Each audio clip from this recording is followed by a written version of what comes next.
for you to participate with us. We want you to share it, tag it for those that are watching at home out of the convenience.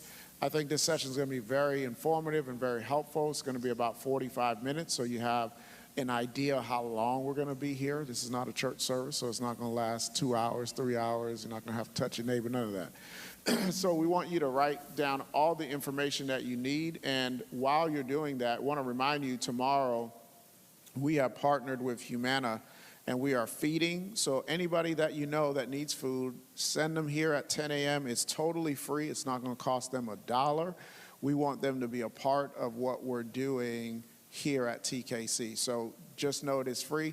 I want you to share. Let us know what some of the things you're looking forward to as we are watching this. So continue to share it with your circle, tag your community of friends. I believe information is a critical piece that we all need to become more and more successful in whatever venture that we are in. So tonight is going to be a great opportunity to expand and expound on things that we may not always know because we're not as attentive, and we've been taught sometimes just to follow what everybody else is kind of doing. And so we want to give you an opportunity to elevate your understanding and your expectation. So if you have thoughts, comments, we'll be reviewing some of them, so at the end we can present them. But I want to make sure that you are engaged, you got your pen and paper ready, your iPhone. If you have an Android, it may freeze on you, but it's okay. It will participate in a while. So just some housekeeping things for those that are in-house. This is totally going to be conversational. We want you to learn, we want you to grow, and we want you to become better. So whatever sphere of influence or business that you represent, feel free. We'll give you an opportunity as well to do some Q&A, ask some questions, and so that way you can continue to grow. With that being said, we want to take about 60 seconds and give you an opportunity to continue to share as you are and continue to tag your constituents and friends and all of that as we get into this forum that I think is going to be revolutionary for any entrepreneur that is serious about what they are called to do. And whether you're a full-time entrepreneur, part-time, working on it, developing things, strategies, it's still going to be critically important for you, and we want the best for you. And so we host these to help and ensure that you get the maximum out of it. Mylika Morton is not a stranger to us at TKC. She's been representing our church for the last maybe 11 years out of the 13 that we've been in existence. So we highly, highly recommend her. She's helped us navigate a lot of different things with banks and understandings with different things, and she's extremely qualified, not just an attorney, but also a CPA. So I encourage you all to not only leave here with not just the information, but also the relationship. And that's why we bring these relationships here. So not only do you leave with a good amount of information, but you also leave with a good amount of information and relationships. So if you're watching online, we'll put her contact information on the screen so that you can begin to email and begin the process and pay for her services. Somebody's put in the chat, pay, because church folk sometimes want you to just sow it into our lives. So as that being said, let me pray as we begin and get started at 7:10. Father, I thank you for this opportunity to grow in our understanding. We need wisdom, and wisdom is the principal thing. And so tonight we have gathered for wisdom. We've gathered for understanding. We've gathered to become better. We've gathered to become broader. And so we pray that you would help us as we expand the things that you have given us and steward them well, that you would bless this time. Give us comprehension, help us to learn, and help us to be most effective. It's in Jesus' name we pray. Amen. Would you clap it up for Mylika as she comes? Oops. I touched the mic. Let me, in the COVID world, you got to sanitize everything. So clap it up for Mylika as she is coming to share with us.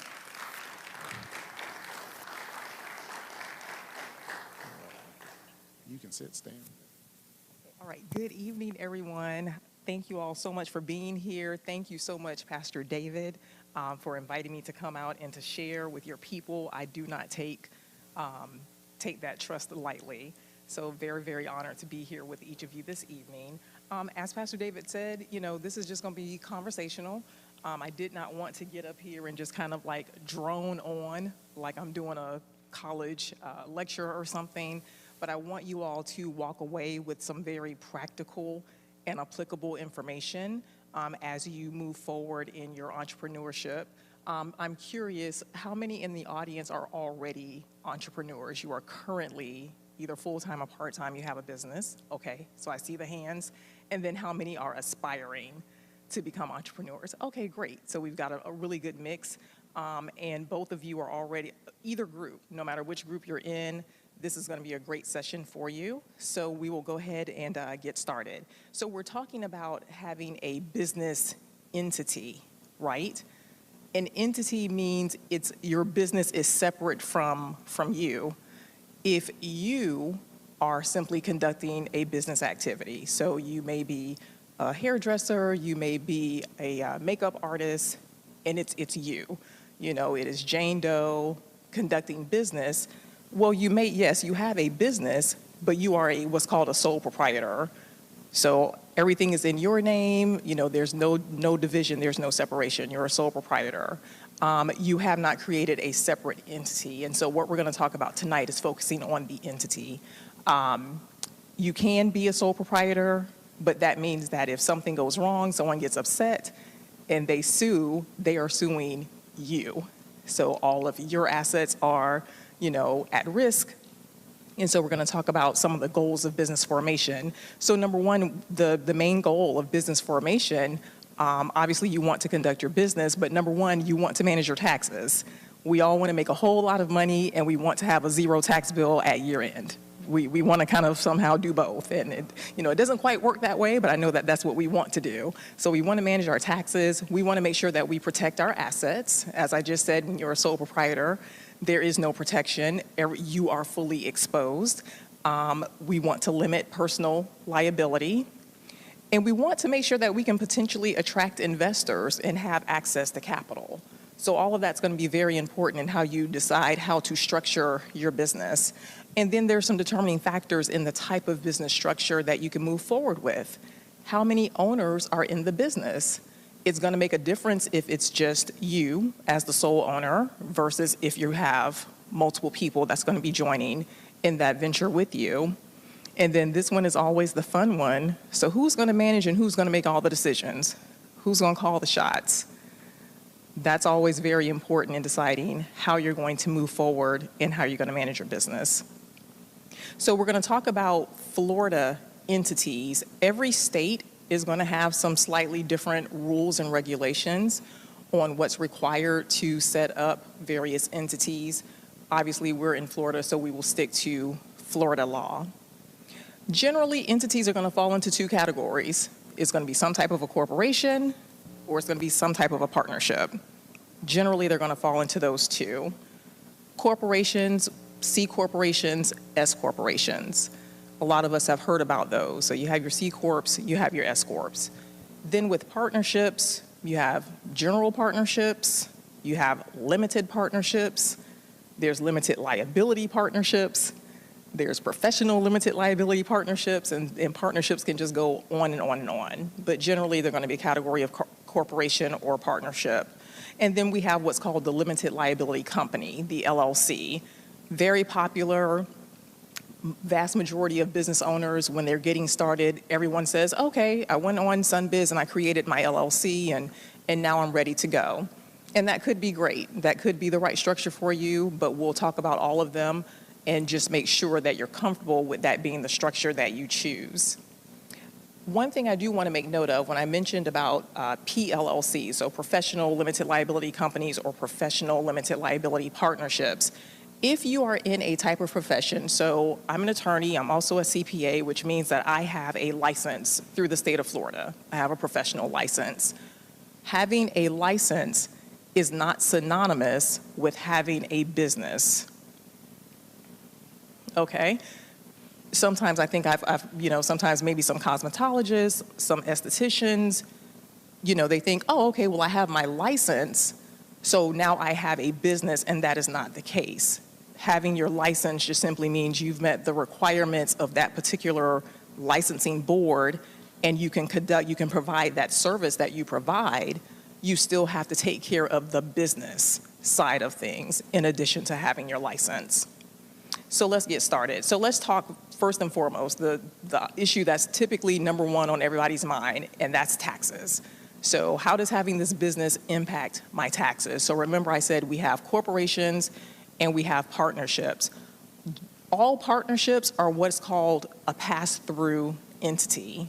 A pass-through entity means that the business in and of itself does not pay income tax. The net profit or the net loss of that business entity is going to pass through to each of the owners of that particular business. So for example, let's say we have ABC partnership. No, we're going to call it the Kingdom Church Partnership. So Kingdom Church Partnership, Pastor David gets together with some members. You guys have this phenomenal, amazing business venture. There's 5 of you. You each own 20%.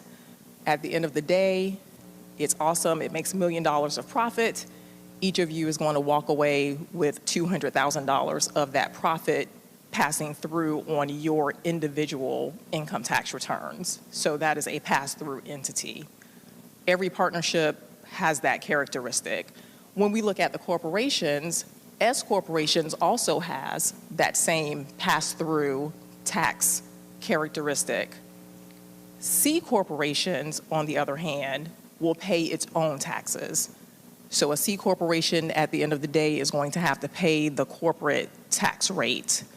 So why does that become important, and how does that become a determining factor in deciding what type of entity to create? Generally speaking, most people say, oh, I'm interested in creating an S Corp. You know, I know that I'm supposed to have an LLC, and I've heard that having an S Corp is the best way to do it. And that's true, it may be. But what if your business becomes really, really successful, and now you're at a point where your personal income is now pushing up into that 35 or 37% tax bracket? Well, now it might be time to reconsider. Right now, the tax bracket for C corporations is 21%. So because we're just kind of, okay, LLC and S Corp is just the thing to do, you may have now put yourself in a situation where you're paying more taxes on that business income than you really need to because of not having that proper analysis and not truly understanding, okay, maybe it's time to do a different structure as a tax savings method. So that's the federal tax considerations. Here in Florida, we don't have personal income tax, so we don't have to worry about the income tax, but do make note, when you have a C corporation, C corporations do have to pay a corporate tax here in the state of Florida. It's called a franchise tax. So there is an additional tax return that has to be filed for C corporations. With the other corporations, even though they are passed through and they do not pay a tax, they do have to file what's called an informational return. So that may be in a Form 1120S for S corporations, or it may be a Form 1065 if that partnership is being taxed truly just as a partnership. So that still has to be submitted to the IRS every year. Those returns are actually due before the, April 15th that we're familiar with. Those returns are actually due a month earlier. They're due March the 15th. And there is a very hefty fee when you do not file it on time. It's $200, and I think it actually went up to $220 per month per owner. So you do not want to be late with filing those partnership or S corporation returns. But you still have to file that return. That return is going to generate a document, what's known as a K-1. And that K-1 is what you then file on your individual taxes for your percentage of that net profit or that net loss. So that's our tax consideration. Formation fees, when we're considering which type of entity we want to create, believe it or not, forming a corporation is actually a little bit less expensive in the state of Florida than forming an LLC. A little bit less expensive, but I would not let that be the determining factor. What you do want to make sure that you do is every year by May the 1st, make sure that you renew that entity. Has anyone in here had to pay that ugly $400 fee because you were a little bit late? Yeah, so I saw the heads nodding when I was talking about making sure you file on time. That is horrible. I've had clients that they will miss that deadline, and sometimes it just turns out to be easier just to create a new entity versus paying the $400 to renew the existing one. Your ownership structure. Very important when we're considering businesses. I will hear people say, well, you know what, I want to build up something that I can pass along to my family. I want my business, I can pass it along to my children. If that's very important to you, then again, the type of structure of your entity is going to be very important. Corporations have shares of stock, and you absolutely can, will those shares of stocks to your beneficiaries and to your heirs. But when you're talking about the partnership route, they are considered members, and they have a percentage of interest in that partnership. And then there are some types of partnerships, such as those general partnerships, that upon the death of a partner, well, the business just dissolves. It does not have perpetuity, such as corporations. So if that's something that's important to you, being able to will your shares of stock and want to be able to pass that along to your family members, that's something to keep in mind, the type of structure that you decide to go with. And then the management. Who is the big baller? Who is the shot caller? Who's going to determine how decisions are made for your business? Again, if you're the sole owner, that makes it very simple and straightforward. But I have run into situations where, some individuals, they get together and they decide to form a partnership. And then, a couple of partners want to go in one direction, and a couple of other partners decide they want to go in another direction. So when you have the management of a corporation, it's going to be the directors, whoever the directors are of that corporation, they have the say-so on what's going to happen with that business. When you have a limited liability company, the LLC, is going to be basically your managing members. Whomever it is that you've designated to be the managing members will be the ones that make the decisions. In a general partnership, all partners can make a decision. And that can be a little tricky if you decide to go that general partnership route, because that means any one partner can obligate the partnership. It could be 4 partners, and one of those general partners decides to go and take out a loan. Well, now those partners are all obligated on that particular loan that this one partner went out and decided to do. And then with the limited liability partnerships and limited partnerships, with the limited partnership, it's a structure where there's a general partner and then there are limited partners. Only the general partner is the one that is making the decisions for that particular entity. And then limited liability partnership is going to be the partners also making those decisions.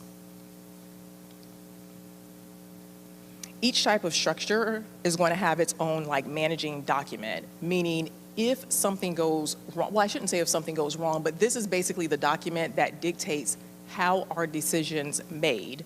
Corporations have bylaws, and some of you may even be familiar with the term bylaws from not-for-profit corporations. Not-for-profit corporations are still corporations, so they have bylaws. So that determines how the board of directors is selected, how often they're going to elect officers, et cetera. They have bylaws. LLCs have operating agreements, as well as all of the other structures of partnerships. And while an operating agreement is not required, you can go on SunBiz, you can create that LLC without having an operating agreement. I stress this, and I can't overstress it enough. Make sure that if there is more than one owner of your LLC or partnership, that you have an operating agreement in place. I know that you and your girls are cool. I know that you love each other. I know that you and your family members, oh my God, blood is thicker than water. I know all of that.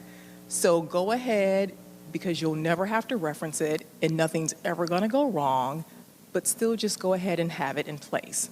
Just in case. Just in case. We know nothing's going to go wrong. There's not going to be any conflicts. There's not going to be anyone who decides, I want my money back. I want out. I want my money. It's never going to happen. But just have it anyway. Just have it anyway. Just have it anyway. And then the strengths and weaknesses. So we'll jump into the strengths and weaknesses of each type. Corporations, as I mentioned, a little bit less expensive to start them. Actually, a little bit less expensive. There is a longer history of case law with corporations versus LLCs. So LLCs are very popular. LLCs are relatively new. That particular type of business entity is really only about like 35 years old. But corporations have been around for, much, much longer. Like there's corporations that are well over 100 plus years old. So there is case law that, if things go wrong, if there's an issue, we kind of can we can predict rather how the court is going to rule. LLCs, a little bit questionable, but then LLCs have a little bit more flexibility. You're not required to have an annual meeting such as you are with corporations. Obviously, your S corporations and your partnerships have the benefit of that pass-through taxation. C corporations, even though it may have a lower tax bracket, once you start making, becoming a little bit more profitable, there is this issue known as double taxation. So how does double taxation work? Let's say that C corporation, it made a profit of $1 million. It's going to pay 21% taxes on that $1 million. And then it's going to pay a dividend to its shareholders. Once the shareholders receive that dividend, remember that 21% tax has already been paid on that $1 million. The shareholders are then going to also have to pay an income tax on those dividends on their individual returns. So that's what they call double taxation. It's not pretty. However, in the right scenario, it could still be the best way to go. Again, it's going to completely depend on your situation, your profitability of your particular business. Another strength of C corporations, let's say you have some very big aspirations for your business and you decide that you want to go public. You actually want to be listed on a stock exchange. C corporation is going to be your more favorable way to go. That's going to be the more favorable entity structure for becoming a publicly traded company. And as I mentioned with some of the weaknesses, C corporations, of course, double taxation, LLCs, relatively new, so not a lot of case law, but generally LLCs, they're very flexible, they're very easy to manage, and there's not a lot of requirements, ongoing requirements to maintain it. With corporations, there's something that's known as piercing the corporate veil. So you want to just be very sure that you're truly operating your corporation and operating your business as a business. Whenever I get a chance to do a presentation to new business owners, I always use this term, no commingling. No commingling. How many of you have heard that term, commingling, right? So we want to make sure that we're not paying our personal light bill out of the business account. We want to make sure that only business income and only business expenses are going through that business account, and then personal expenses are kept segregated into a separate personal account.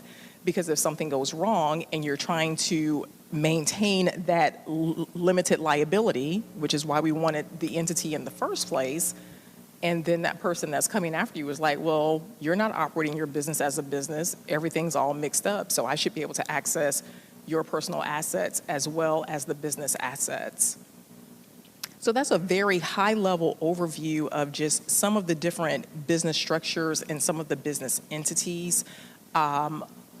One of the things I also wanted to make note of when it comes to a limited liability company, I talked about the tax structure for corporations and for partnerships. With limited liability companies, LLC is not a tax designation. So LLC is what you form at the state level when you form your entity with SunBiz. But when you file your taxes, you as the owner really get to kind of choose how that entity is going to be taxed. So let's say you are a single member LLC. In most LLC owners or new business owners, it is just one owner.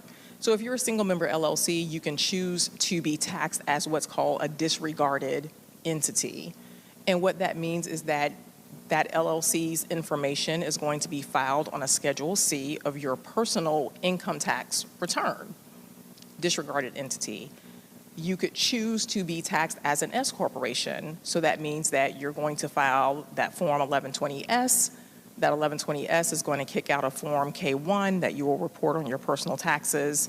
So you can choose S Corp taxation. You could also even choose C Corp taxation. So as I mentioned before, very profitable business. That 21%, presently speaking, I have to throw that out there, that's the tax law as of right now. That 21% tax bracket may be more attractive and more advantageous. So you may choose to be taxed as a C corporation, but with an LLC, you have that flexibility. You get to choose how you're going to be taxed, but there is no such thing as filing LLC taxes, if that makes sense. Okay. So we talked about LLCs, we talked about the various corporations, we talked about the partnerships. I think I am like way ahead of schedule, but I would love to go ahead and open it up to some questions, because this kind of information is going to be more applicable with some actual real world scenarios. So what we're going to do is we're going to take some questions. I'm going to hold the mic so that just in case, you cough or anything, we're good. So we're going to take some questions in-house, and then we'll take some questions online as well. So if you're watching online, thank you for sharing. Thank you for being a part. We've actually tagged Mylika's information if you want to continue to do more thorough work. Very helpful. All right, so if you have a question in the sanctuary, just stand and I will walk to you. Tonight will be my night of service. Hi, Mylika.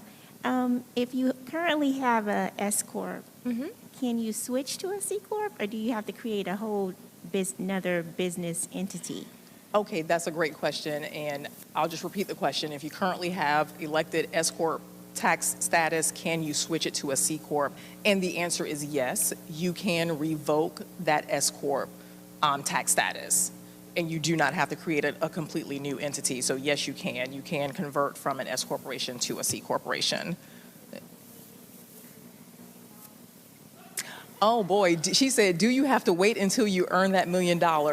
You probably should be having that conversation much, much sooner than $1 million. Probably more like when you're hitting like 250, 300. You might want to be having that conversation.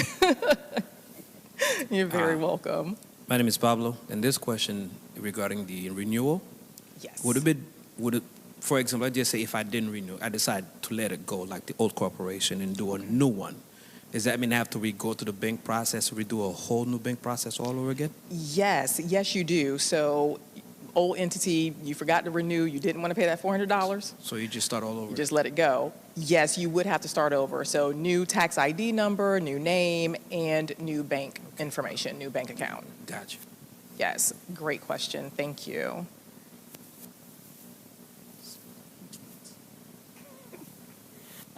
First of all, thank you for coming and being here. Thank you. I wanted to ask, what are some key points that should be included in an operating agreement? Great question. Great question. So a lot of the key components of the operating agreement, number one is going to document how much money is everyone investing to get into this particular venture. Is everyone going to contribute money? Are you going to allow one partner to contribute money and another partner is going to put in sweat equity? They're going to bring service to the table. Perfectly fine. It's your document. You can, create it however you want to. So that's going to be one key component. Another component is it majority rule or is it unanimous decisions? You put that in the operating agreement as far as how you're going to move forward when it's time to make decisions. Are you going to open the door to let other people buy in at some other point in time, or are you going to stick to the core initial group? That's a decision that you would make in that operating agreement, and then you decide, and then what happens when that one person, this thing that never, ever, ever, ever happens, when that person is like, I don't like y'all anymore, I want my money back, I want out. How do you handle it? Do you buy that person out? Are you going to set a rate? Yeah, we're going to buy you out, but you're only going to get 50% of what you put in the first place. It's however you choose to structure. It's going to address the what ifs. So what if someone wants out? What if someone passes away? What if someone becomes incapacitated? How do you make decisions? And how much to buy in? Excellent question. So for a real estate agent, what is the best form of corporation that they should have if they're just selling property? Should they be an LLC, S Corp, or what do you recommend for them if they're getting real estate commissions so that it's not, and the second part is so that it's not necessarily taxed from a personal standpoint? Is it good to have your real estate license and then form a company that you just pay your commissions into, or how does that work? Okay, that's another great question. And that before I specifically address that, I know that some licensing boards are going to have some specifications and regulations on the type of entity you can structure and operate under. So if you have a particular type of license, make sure that you understand from your licensing board if they are saying, hey, you must be LLC, or you can't be corporation, or you have to be personal services corporation. Your particular licensing board will outline some of that information for you. So that's number one. Number two, for in that particular scenario of the real estate agent and their commissions, the cool thing with a lot of corporations and LLCs is like entities can own entities. So you could create that, maybe that PLLC, that personal LLC for the realtor, and that PLLC could pay a corporation, could pay a management fee or a commission to a corporation. So there's a lot of things that you could do. You could layer different entities, and you can structure things so you can move funds around from one particular entity to another. But I think that most realtors, at least from my experience, they are doing LLC. And then many of them do elect to do the S Corp tax treatment. One thing that I did leave out when I was talking about the pros and cons of being an S corporation, and this is where a lot of people don't quite operate their S corporation correctly, there is a requirement that the shareholder of an S corporation is supposed to be on payroll. And when I say payroll, I don't mean you just occasionally are just moving like $1,000 out the business account into your personal account. I mean that you are submitting payroll taxes, and you're filing the quarterly 941s, and you're being issued a Form W-2 at year end. IRS has not been, or at least I have not heard of a lot of instances with IRS doing those payroll audits of S corporations. But there's been some chatter in some of the CPA groups that I'm in that they feel like it's coming. So just be aware. I know that a lot of people love that S Corp status, and it's great. It is a good structure. It can be a very effective tax planning tool, but just make sure that you are fully compliant and you do have that payroll piece in place if you are going to elect S Corp tax status. Very good. I know you said that every state for their LLCs have a different fee, but I was saying like if you get an LLC in Florida and it has not expired, but you need to move somewhere else to a different state, would you be able to move that LLC to the different state, or do you have to do a whole new LLC for that state that you're moving to? Oh, that's a really interesting question. So you would have the option to maintain your Florida LLC. You don't necessarily have to have your LLC, the home state of your LLC, be in the state that you live in. That's just kind of the norm. You typically will organize in the state where you reside, and more importantly, in the state where you're going to do the majority of your business activity. But you absolutely could have that LLC operate in a different state.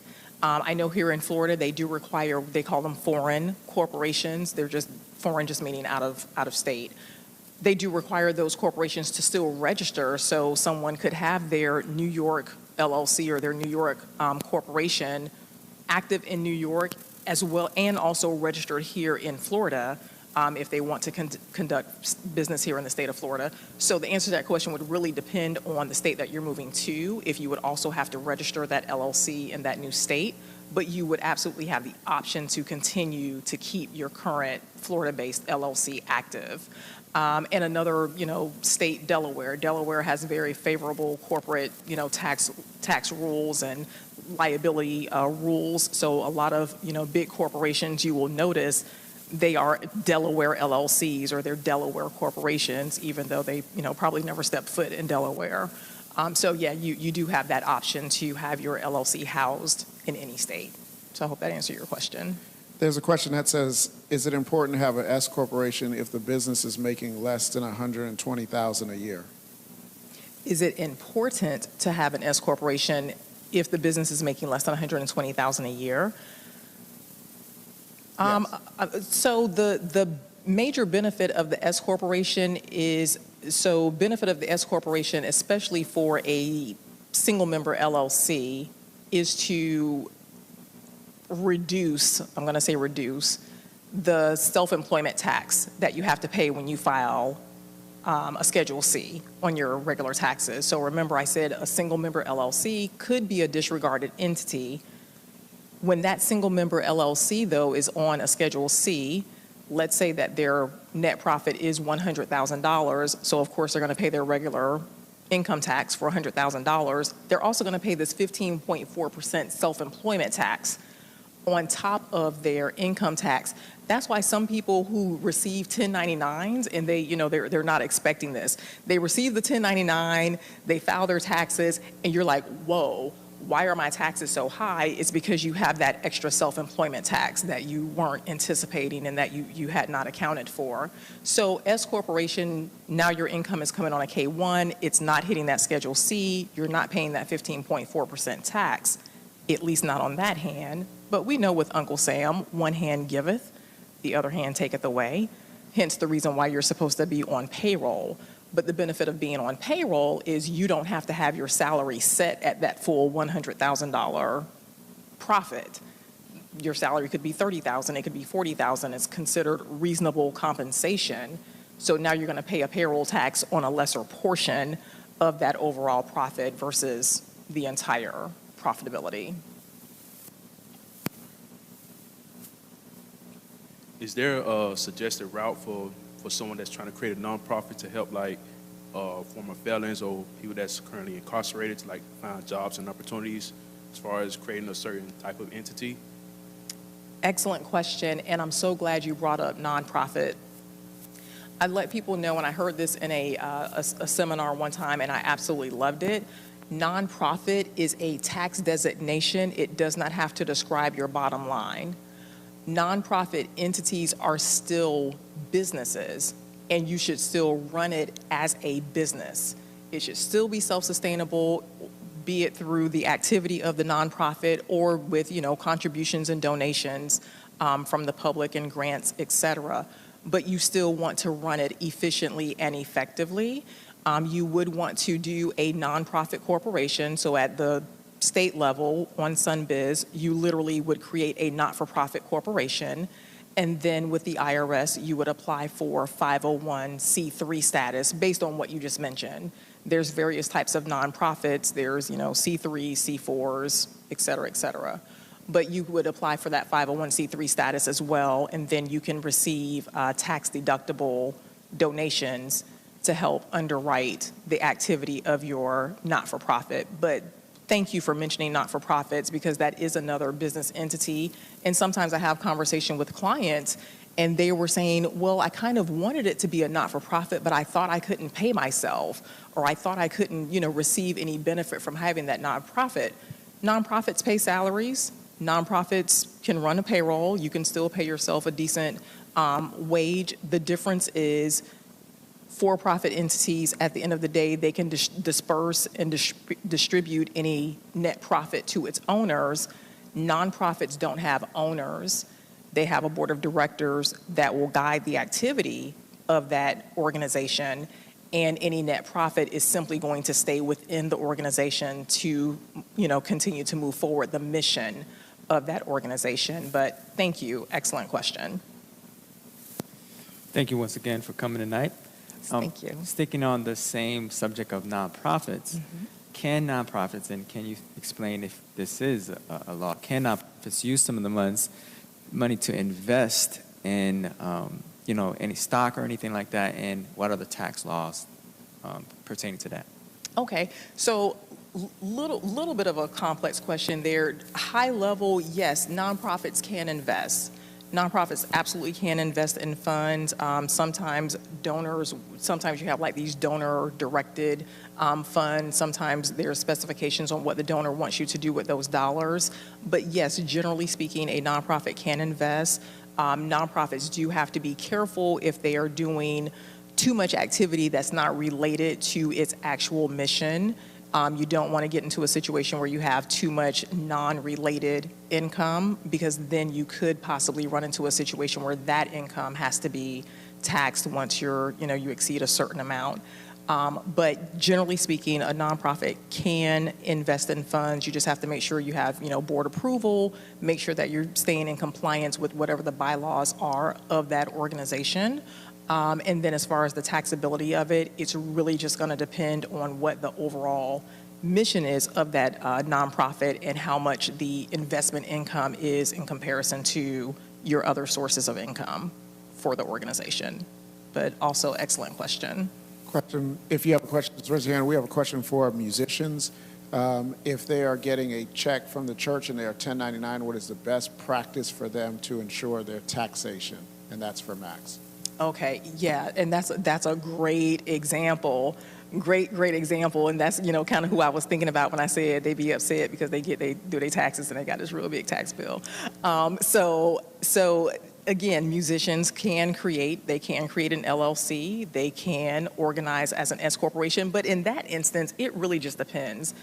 Let's say that you have a 9-to-5, and you're getting a relatively small stipend from the church each week for playing the drums, playing the organ, whatever the case may be. It may not be worth paying that $138 per year to have an LLC. It just may not be worth it. It just may not make sense. So it's not always the case that you need to create an entity for your activity. It really just depends. You just may need to have better budgeting and just make sure, like, hey, I know I made this extra $5,000 this year being a musician. Let me make sure that I set aside $750 of that so that I can pay my tax bill at year end. So it really just depends. There's no cookie cutter answer for my church musicians, but we appreciate you. We appreciate you. God bless you. We sure do. Thank you, Zeke. I had a question. Can you offer like different services under the same name? Like say you do local stuff and then some stuff online. Do you have to have different names or can it be under the same? Great question. Generally, when I'm creating an LLC and it asks for the purpose of that LLC, the purpose is any lawful purpose.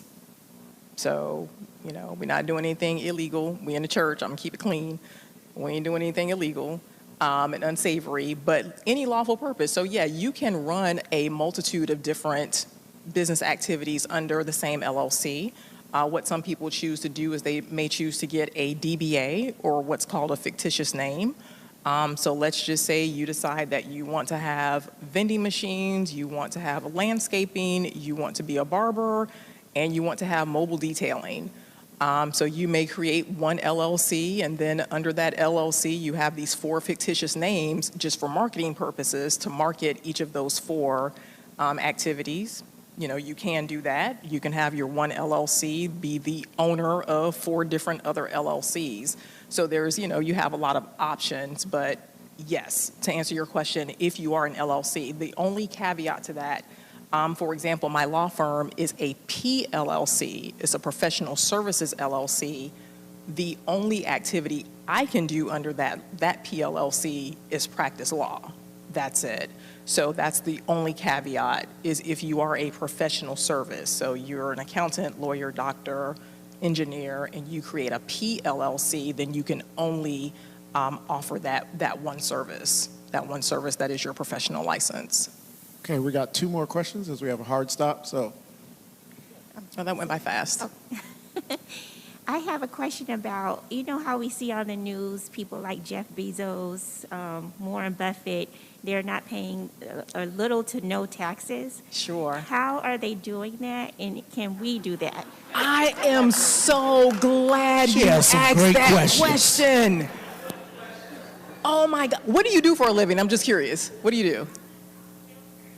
Oh, cool. Very cool. Someone joked with me one time. They were like, attorneys always know the right questions to ask. So I was just curious what you did. Oh my God, thank you for asking that. Because if one more of my clients asks me that, you are going to pay your taxes, okay? Listen, when you have corporations and you have these corporations that have something called net operating losses, so a lot of these corporations at the beginning of their corporate life, they had to invest in a lot of, real estate, equipment, research and development, and they developed these huge net operating losses. Net operating losses can carry forward for 20 years. So if you have a big enough net operating loss and it's just going to carry forward, it's going to keep offsetting your future income. So that's how. Long story short, that's in a nutshell. I mean, it's more to it than that. Yes, there are loopholes, and yes, there are credits for, being an employer and yada, yada, yada. But high level, that's one of the ways that they are reducing their tax bill. Yes. Anybody else want to make sure I get? Okay. Oh, okay. Let me go. Wait. Yeah.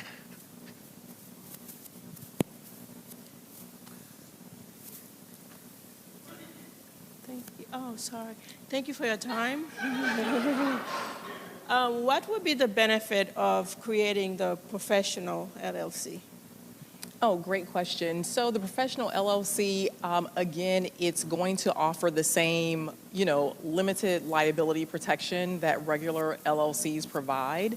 And it's really just more of like a common practice. It's not so much a requirement that professionals have that PLLC. Now, there are some rules on the corporation side when you are doing a personal services.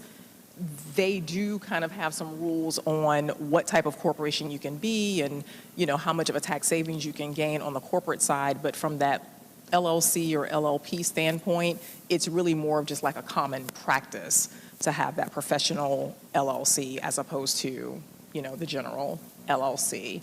And there also may be some requirements related to your actual license where they may not want you mixing practicing law with any other business practice within that same entity. Last quick question before we wrap up is there for self-employed individuals, is there a best practice percentage that you should put aside in order to pay taxes? Or is there a typical percentage of overall profits from an individual's job that a person should pay themselves? Okay, excellent question. So general rule of thumb, I typically will tell my self-employed individuals, you probably want to try and set aside about 15% of your net profit. So that's, if you receive a 1099, your 1099, go ahead and account for the expenses of earning that 1099. So your mileage, your cell phone, your laptop that you had to purchase, the software, go ahead and account for that. Then you're going to get to a net profit number. And there's one of two things you can do. You can either literally look and see, okay, I'm at this point on the tax bracket, so let me save that percentage plus the extra 15% for self-employment taxes. But just generally speaking, if you set aside about 15 to 20%, that's a really conservative figure for you to set aside for your taxes. All right, clap it up for Mylika for her Thank expertise. you all so much. Thank you. She has to run, so we want to let her get to the wonderful world of Zoom meetings. Praise the Lord. Did you guys gain anything from it? I know you got to go. You're good. You sure? Okay. It's so important that we infuse ourselves with knowledge. And whether you wrote down one note that was an aha moment for you, or whether it was something that just was like, wow, like I didn't know. It is so important to have professionals that work alongside of you, that help you get your business to where you want it to go. So I encourage you, my shameless plug, or I guess I have to do a disclaimer. Mylika's great. She's been amazing for us. We encourage you to search out for yourself to see if that works for you. But she has gotten our church millions of dollars over the years because of her ability to know how to make sure that, let me just say it this way. If you're going to a bank, you want a Mylika to go with you.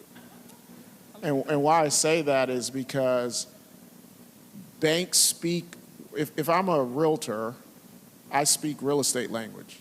How much did you make? Well, we made 30,000. Well, banks have their own language.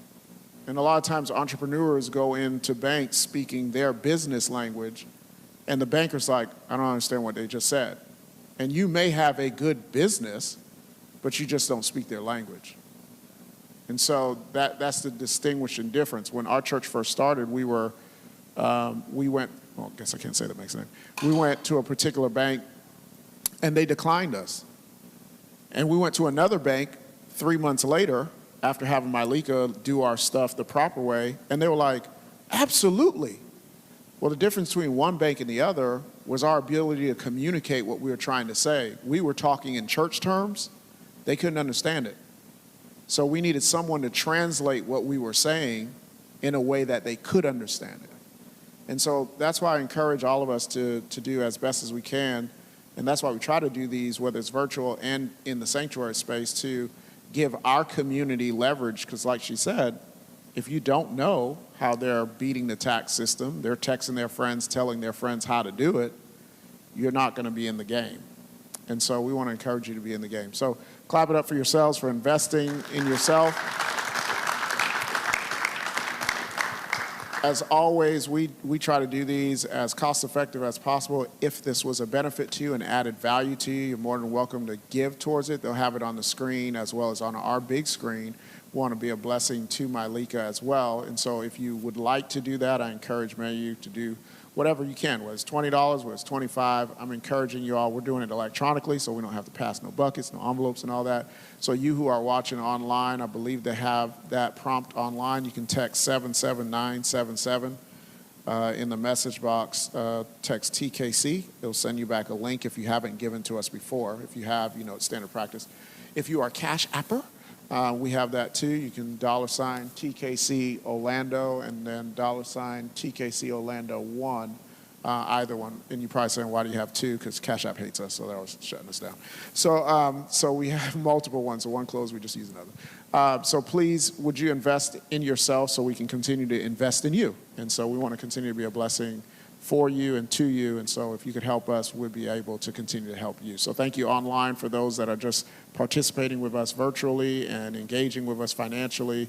You are making a major difference and major impact. Again, Thursday is the giveaway of Humana. We'll be giving away food at 10:30 a.m. right on our parking lot. You don't need any IDs. You don't need anything. Just come and receive. It's totally free. This Thursday at 10:30, we want you to come and receive free food. Thank you all so much for your time and this opportunity to share with you. God bless.